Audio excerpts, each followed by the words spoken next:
పారుకి మామూలు ట్విస్ట్ అయితే ఇవ్వలేదు జోష్న ఈరోజు. మా మమ్మీకి ఆపరేషన్ చేసింది. నా వల్ల కాదు. నేను కాదు డోనర్‌ని అని చెప్పేసి పారుకైతే షాక్ ఇచ్చేసింది. పారు అసలు ఎవరే మరి మీ మమ్మీని కాపాడింది? ఎవరు సుమిత్రని కాపాడింది? అని చెప్పేసి అడగగానే ఎవరో నాకు తెలుసు. అండ్ దాసు గారికి కూడా తెలుసు. అంటే మా నాన్నకి, కార్తీక్‌కి, దీపక్‌కి అందరికీ తెలుసు. నీకొక్కదానికే తెలవదు అని చెప్పేసి జోష్న మాట్లాడుతూ ఉంటుంది. ఈలోపు పారు అయితే జోష్న కాళ్ళు పట్టేసుకొని, "నీకు దండం పెడితేనే ఎవరు చెప్పు అసలు సుమిత్రని కాపాడింది, బతికిచ్చింది" అని చెప్పి అనగానే, ఎవరో కాదు సుమిత్ర కూతురు, దశరథ్ కూతురు.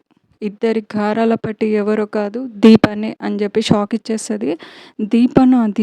దీప ఎందుకు? అసలు దీప ఎలా అయితది అనంటే, ఇది మీ కొడుకు దాసు చేసిన పని. ఆ రోజు నువ్వు ఎప్పుడైతే తనని చంపమని చెప్పేసి అన్నావో, ఆ రోజు కాపాడింది ఎవ్వరినో కాదు దీపని. అంటే సుమిత్ర వాళ్ళ కూతుర్ని కాపాడింది. నేను నీ అసలు మనవరాల్ని అని చెప్పగానే పారు అయితే కళ్ళు తిరిగి కింద పడిపోతుంది. ఆ తర్వాత వచ్చేసి ఇక్కడ నెక్స్ట్ ఎపిసోడ్‌లో ఈ నలుగురిని అసలు షాకింగ్ ట్విస్ట్‌గా చూపించారు. కార్తీక్‌ని, పారుని అండ్ దశరథ్‌ని అండ్ జోష్నని గూడా.